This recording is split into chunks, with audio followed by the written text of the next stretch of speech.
For more art tutorials, go to portraitartacademy.com. The link is below the video.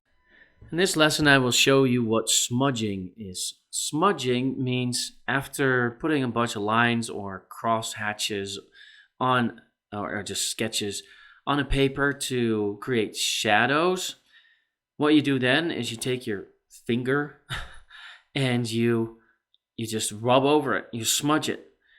It's pretty simple. Now, when you smudge, you have to make sure that you smudge the right area. So that's one thing.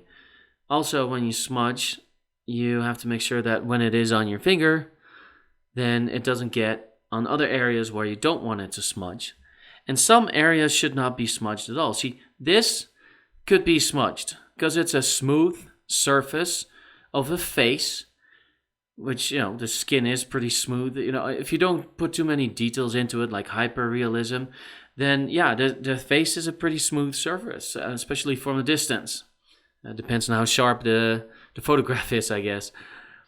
But there's some areas where you don't want to smudge, where you would rather use lines, and that is the hair, for example. Why don't you want to smudge the hair? Because then it looks like a big blur. Hair is not smooth. Hair consists of a lot of different hairs. And so if you want that texture to come out in your artwork, see here I'm smudging the hair. It doesn't look good. But then I'm putting lines over it, just a lot of lines. That's basically what hair is. A lot of hairs, a lot of lines. It's more work, but it will look so much more like hair, and it's a lot better. It doesn't look like he just has an ink spot on his head, but instead he actually has hair. So keep that in mind when you're smudging. Some things are good to smudge, others aren't. And so aside from doing the smudging on a face, see now I'm using a darker pencil and showing you the effect of that. Sometimes they're harder to smudge, sometimes it makes it easier to just put a big blur and everything.